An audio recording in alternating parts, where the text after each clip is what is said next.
Michel Colland, bonjour et merci d'être avec nous. Avec plaisir.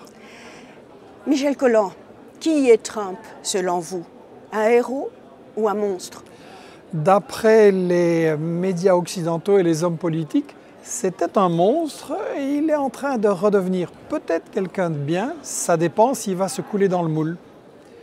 C'était un monstre parce que, si vous vous souvenez, dans sa campagne électorale, il a vraiment craché dans la soupe. Il a dit des choses qui contredisaient tout ce qu'on nous répète en Occident, politique et médias, depuis 20 ou 30 ans. Il a dit que la globalisation, ça profitait à quelques-uns, mais qu'en réalité, c'était une catastrophe et pour les travailleurs et pour les petites entreprises dans son pays. C'est vrai. Il a dit qu'on avait eu tort de faire la guerre contre l'Irak, la Yougoslavie, la Libye, la Syrie et que ça provoquait des catastrophes. C'est vrai. Il a dit que les médias faisaient partie du système, je pense aux grands médias des États-Unis, et qu'il ne fallait pas leur faire confiance. Toutes ces choses-là, nous les disons depuis 20 ans et nous sommes ostracisés, blacklistés, diabolisés. Donc il a craché dans la soupe, quelque part c'est utile. Après, quel est son véritable programme, ça...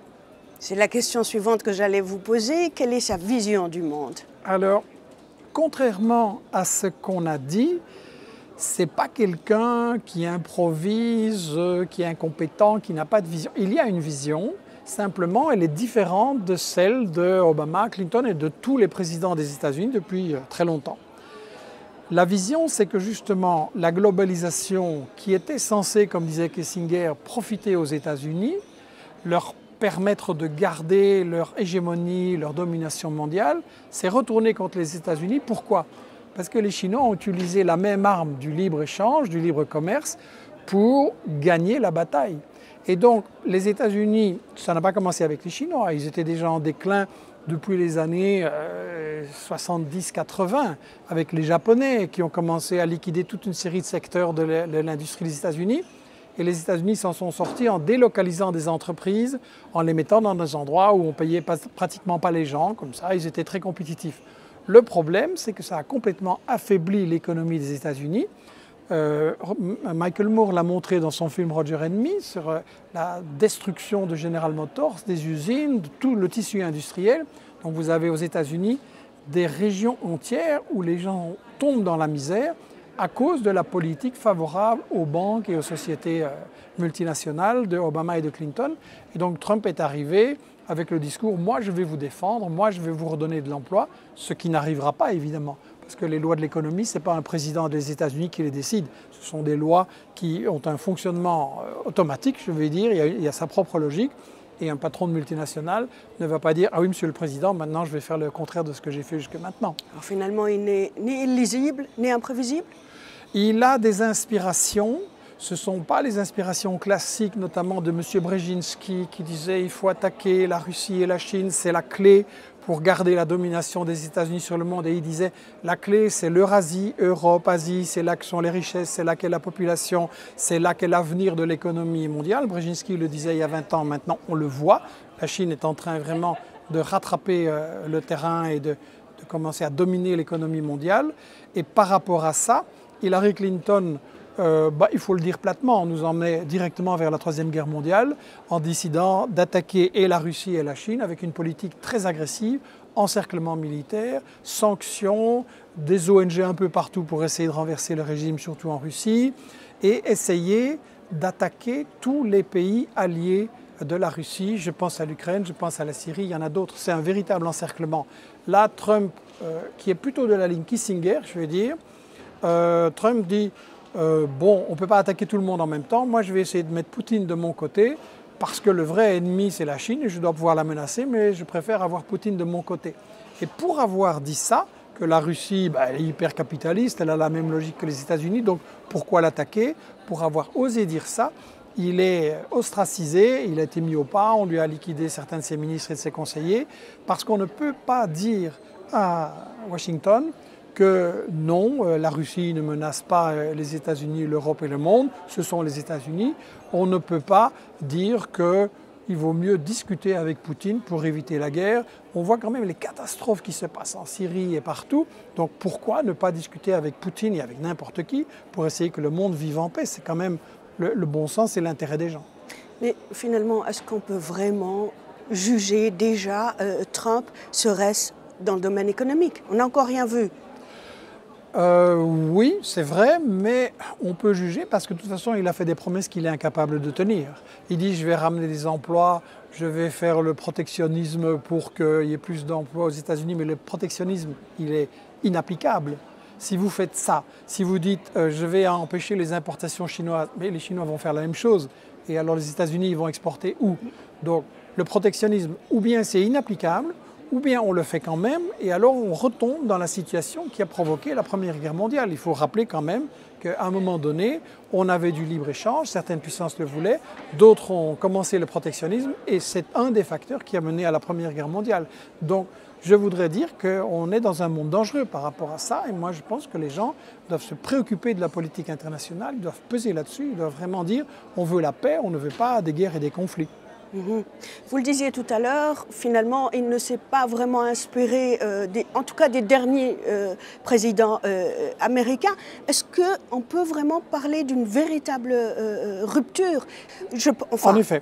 Sur la politique il dit migratoire, peut-être plus haut ce que les autres appliquaient déjà. Exactement. Il faut quand même rappeler que la construction du mur avec le Mexique a été inaugurée par le gentil Bill Clinton. C'est lui qui a commencé. Oui. Obama l'a construit aussi. Hillary Clinton disait « c'est très bien le mur, j'ai voté pour, il faut l'élargir, il faut faire comme Israël ». Le modèle de Hillary Clinton pour le mur avec le Mexique, c'est Israël. Donc effectivement, là, il n'y a pas de rupture. Sur la politique envers les pays musulmans, je ne vais pas vous expliquer comment les Arabes et les musulmans sont démonisés, diabolisés aux États-Unis depuis George Bush, comment on essaye de faire paniquer les citoyens à l'idée que les Arabes et les musulmans complotent contre leur sécurité. Maintenant, là aussi, Trump est fort hypocrite parce que, je m'excuse, il dit que le terrorisme, c'est le grand danger pour les États-Unis et qu'il veut combattre ça. Et tant mieux qu'ils disent qu'effectivement, il faut arrêter de soutenir Daesh. Mais quand il va à Riyad et qu'il fait du business avec les Saoudiens, qui sont le principal organisateur et sponsor du terrorisme depuis des dizaines d'années, là, Trump est complètement hypocrite. Ça veut dire qu'il n'a pas finalement une stratégie, il travaille à tâtons? Je ne dirais pas ça. Je pense que, un, c'est un homme d'affaires, il essaye de faire du business, y compris pour lui-même. Deux, vous devez distinguer ce que Trump pense, ce qu'il dit, ce qu'il va faire. Je crois qu'il faut distinguer quatre choses. Un, qu'est-ce que Trump a dit pendant la campagne électorale pour se faire élire? Deux, ce qu'il pense lui-même. Ce n'est pas la même chose. Trois, ce qu'on pense dans son administration, composée de courants divers et qui ne s'aiment pas. Et quatre, qu'est-ce que l'élite des États-Unis, je pense aux multinationales, je pense à la CIA, je pense aux grands médias, qu'est-ce que cette élite va lui laisser faire? Et actuellement, il est clair qu'il y a une bagarre. Comme je le disais au début, il a craché dans la soupe et ça, on ne veut pas. À Washington, on veut absolument qu'il soit très hostile contre la Russie. C'est bon pour les industries de l'armement, c'est bon pour toute une série de business qui ont besoin d'une agressivité et éventuellement d'une guerre contre la Russie. Donc Trump, c'est vrai qu'il faut voir comment ça va se passer, mais en fait c'est une lutte entre l'élite et les vrais décideurs et un président. Moi, vous savez, je l'ai toujours dit dans un livre déjà il y a quelques années, le président des États-Unis, c'est un employé. On s'imagine que c'est l'homme le plus puissant du monde qui fait tout ce qu'il veut. Non. Et le cas de Trump le voit bien, il a été ramené dans le rang. S'il n'est pas ramené dans le rang, il va être destitué.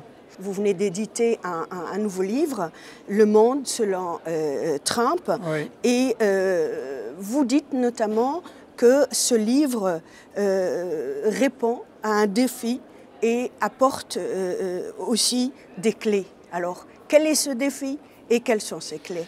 Le défi, c'est de comprendre ce qui se passe aux États-Unis, dans la relation États-Unis-Europe et aussi Russie-Chine, parce que sincèrement, les médias dominants ne l'expliquent pas.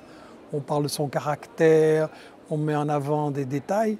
Et le fond du problème, qui est les États-Unis sont dans une crise économique profonde. Ils sont également dans une crise de leur stratégie pour dominer le monde qui a échoué. Ils sont confrontés à la Chine, ils sont confrontés à la montée des volontés d'indépendance partout dans le monde. Ça n'est pas expliqué dans les médias. Donc c'est le défi de ce bouquin. Les éditions Investigation ont comme objectif d'apporter des livres qui permettent aux gens, dans un vocabulaire, dans un langage extrêmement simple, parce que je maintiens que ces problèmes ne sont pas compliqués, d'apporter les clés pour comprendre ce qui va se passer. Et comme je le disais, c'est très important parce que nous devons peser contre les va-t-en-guerre, nous devons peser pour l'avènement d'un monde multipolaire où il n'y aura plus un gendarme qui va terroriser et décider il faut mettre tel pouvoir là et là dans tel et tel pays. Moi, je suis totalement contre ça. Je pense que chaque pays doit pouvoir décider de son destin. Le gendarme mondial, c'est fini. Et je pense qu'il faut vraiment peser pour qu'il y ait la reconstruction d'un mouvement anti-guerre. Vous savez, dans les années 60-70, on a eu un mouvement international en Europe et partout qui s'est développé pour la solidarité avec le Vietnam. Ça a puissamment aidé la résistance, ça a obligé les États-Unis à rentrer à la maison. Ensuite, quand les États-Unis ont attaqué Bush, il y a eu des manifestations avec des millions de gens dans le monde entier. Malheureusement, ça a échoué, mais ça montre que les gens veulent la paix et qu'ils doivent se méfier des intérêts de l'élite. Par rapport au monde arabo-musulman, qu'il s'agisse d'un seul gendarme, en l'occurrence les États-Unis, ou un monde bipolaire avec la Russie pour contrebalancer, est-ce qu'il ne faut pas dire que ça ne servirait à rien pour ces pays-là, hein, parce que la Russie n'est pas pour autant pro-musulmane ou pro-arabe? Mais la question ici n'est pas de savoir si on approuve tout ce qui se passe et ce qui se dit en Russie. Je suis pour un monde multipolaire, je vais vous dire pourquoi. Parce que si vous avez une puissance qui domine le monde et qui peut décider qu'est-ce qui va être fait par les pays, les puissances moyennes et faibles, c'est vraiment très intimidant. Ces pays ne sont pas libres de choisir leur destin. Je pense à l'Amérique latine où vous avez le Venezuela, vous avez la Bolivie, l'Équateur, le Nicaragua, toute une série de pays qui essayent de suivre leur propre voie. En Afrique aussi, il y a des pays qui veulent se libérer. Il est bon pour ces pays-là qu'il n'y ait pas un seul partenaire obligatoire qui les tient en main et qu'ils puissent s'adresser à des alternatives. Le commerce avec la Chine, par exemple, est plus équitable et plus correct pour beaucoup de pays du Sud que ce que les États-Unis ou les multinationales européennes veulent imposer.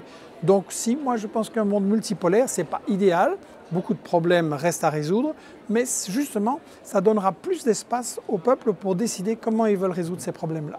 Au peuple et au peuple musulman singulièrement, comment expliquez-vous la haine obsessionnelle de Trump par rapport aux musulmans? Il y a aux États-Unis un courant profond et puissant de racisme. Il faut quand même rappeler le Ku Klux Klan, l'assassinat de Martin Luther King, l'islamophobie, c'est assez fondamental. Michael Moore a montré dans un autre film, Bowling for Columbine, comment aux États-Unis, Bush et les médias avaient vraiment surfé sur la peur. Il fallait insuffler la panique envers les musulmans. Vous savez, quand vous avez un pouvoir qui promet le bien-être aux gens et leur apporte la pauvreté, il faut bien trouver un bouc émissaire, il faut bien diviser. Alors c'est les Mexicains, c'est les Noirs et c'est les musulmans. Et donc les musulmans, ça a un avantage en plus, c'est que comme on fait à tout bout de champ des guerres et des agressions, des coups d'État au Moyen-Orient, il faut dépeindre effectivement les musulmans comme des gens dangereux, dont il faut se méfier, à qui il va falloir serrer la vis. Donc Trump, il est à fond là-dedans. Le courant qu'il a porté, la droite du Parti républicain, mais cette extrême droite aussi qui existe aux États-Unis, c'est un courant profondément raciste. Il ne faut pas minimiser l'importance de l'évangélisme chrétien, du sionisme chrétien, c'est-à-dire que vous avez les sionistes juifs qui soutiennent Israël, mais vous avez aussi des sionistes chrétiens qui sont fondamentalement anti-arabes, anti-musulmans, et Trump, il surfe sur la peur. Moi, j'aimerais vous lire textuellement ce qu'il a dit par rapport à Daesh. « Bam the shit out of them ». En français, bien leur bombarder la gueule, je bombarderai ces abrutis, j'exploserai les pipelines, les raffineries, j'exploserai chaque centimètre carré, il ne resterait rien et que toutes les options sont envisagées, même une frappe nucléaire. Est-ce qu'on peut craindre le pire avec Donald Trump ou est-ce que là aussi c'est du blabla? C'est clair que derrière Trump, le complexe militaro-industriel, les industries de l'armement, la CIA, toute une série de multinationales qui ne voient d'issue pour se sauver qu'une politique violente de domination mondiale, oui, le danger existe. Il faut faire la part entre les déclarations de Trump pour se faire élire, qui sont effectivement extrêmement brutales, xénophobes et violentes, et ce qu'il compte vraiment faire. Je crois qu'il a une certaine conscience du déclin des États-Unis et que tout ne sera pas possible, j'ai l'impression. Mais il ne faut pas minimiser. Obama, le gentil président, il a tué des dizaines de milliers de musulmans avec ses drones, hein, et la presse n'en a absolument pas parlé. Donc il a fait mieux que Bush. Donc je crois qu'il ne faut pas trop personnaliser la politique des États-Unis, et ce n'est pas une question de personne, est une politique impériale, une politique de terreur. Et c'est une politique, effectivement, qui emploie des moyens extrêmement violents. Irak, Yougoslavie, Libye, Syrie, et ce n'est pas Trump qui a inventé ça. On a l'impression que vous essayez de chercher des vertus à Donald Trump. Non, je ne veux pas de... Non, pour moi, c'est un bandit. Dans le livre, j'explique que c'est l'homme qui a constitué le gouvernement le plus riche des États-Unis. Il va évidemment servir ses copains milliardaires, il va se servir lui-même. Il excite la haine, je l'ai dit, contre les latinos, contre les noirs, contre les musulmans. Donc c'est le contraire de tout ce que je pense. Ce que je n'aime pas, c'est l'hypocrisie maintenant, et particulièrement en Europe, où on vient nous dire « Ah, Trump, c'est un dégueulasse, mais avant, ils étaient si bien et si gentils. » Non, c'était exactement des guerriers, mais beaucoup plus hypocrites encore. Quelle place il a réservée à Israël dans la région? Ben, là aussi, ça vous montre que ce n'est pas un novateur, parce que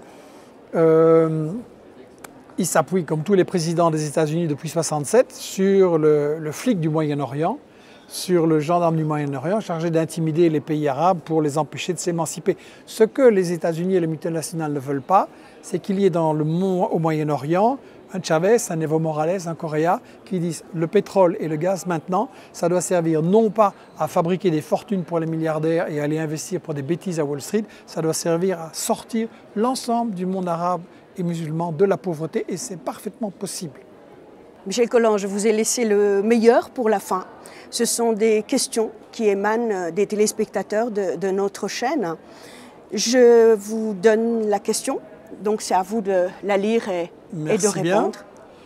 Je vais sortir mes armes, parce que je n'ai plus l'âge de lire ça sans lunettes. Selon l'interprétation israélienne, la rupture avec le Qatar indique que les États arabes ont enfin compris que la véritable menace dans la région ne vient pas d'Israël, mais du terrorisme représenté par l'Iran et le Hezbollah. Quel est votre décryptage de la position d'Israël vis-à-vis de la crise qatari? Là, on est dans l'hypocrisie totale.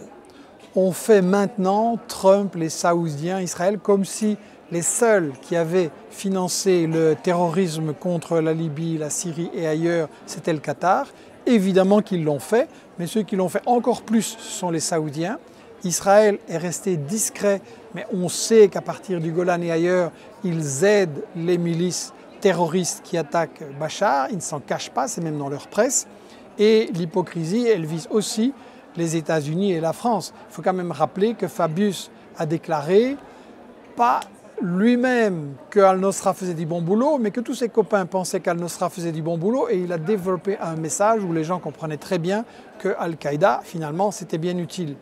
Les États-Unis, je rappelle dans mon livre « Charlie, je suis ou je ne suis pas Charlie », que c'est les États-Unis qui ont financé Ben Laden en Afghanistan, Al-Qaïda en Bosnie, au Kosovo, dans le Caucase et par la suite en Libye et en Syrie, et puis Daesh, que les experts des États-Unis reconnaissent eux-mêmes que le terrorisme islamiste a été fabriqué, financé, entraîné au départ par les États-Unis.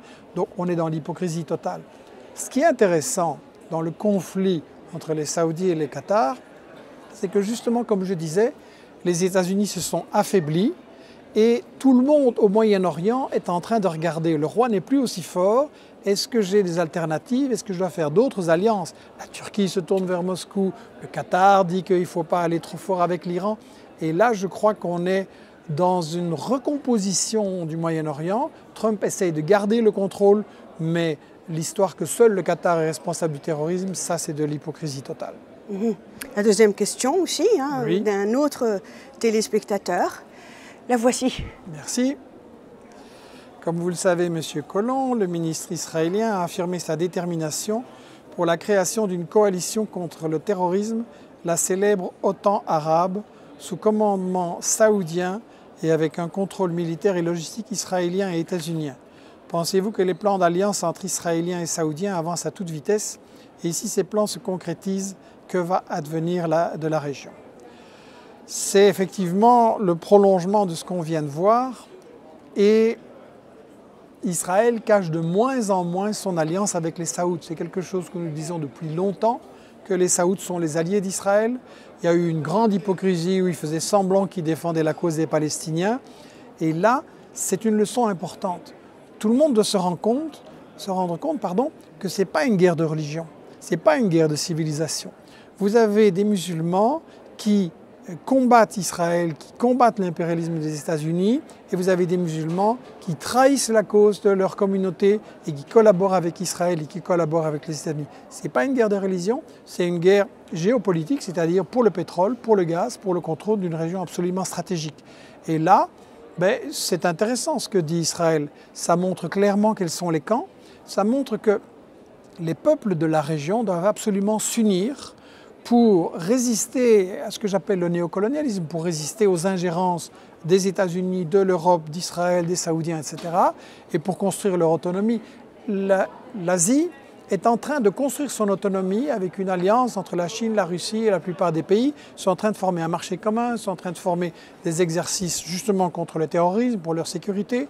L'Amérique latine a fait des avancées dans toute une série de pays pour que le continent s'unisse et devienne autonome. Finalement, les États-Unis essayent de bloquer ça. L'Afrique aussi. Et donc, il est temps que le monde arabe, le Moyen-Orient, au sens large, s'unissent et défendre son indépendance, son autonomie. Ça me semble vital. Il ne peut pas y avoir de paix tant que localement on a des marionnettes qui font la politique de Washington et de Bruxelles. Et il faut admettre peut-être qu'Israël n'est pas un danger et qu'il faut aussi faire la paix avec cet État? Mais je crois que les Palestiniens eux-mêmes ont dit qu'ils proposaient la paix. C'est Israël qui refuse de négocier. Les Palestiniens ont proposé qu'il y ait un seul État et que tout le monde puisse y vivre en parfaite coexistence. C'est la définition de la démocratie. Pour moi, un État doit être démocratique, c'est-à-dire qu'il doit donner les mêmes droits à tous les citoyens, hommes ou femmes, et quelle que soit leur religion ou leur croyance. Ça, c'est la base pour une paix au Moyen-Orient. Il y a juste Israël qui ne veut pas. Peut-être cette union arabe que vous évoquiez tout à l'heure peut ou pourrait se réaliser le jour où l'Arabie saoudite admet que l'Iran n'est pas un danger dans la région.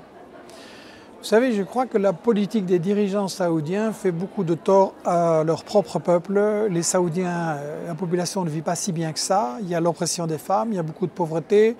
Ce n'est pas un bon modèle de développement qu'un pays soit juste une station-service avec la vente du pétrole et la spéculation sur le pétrole.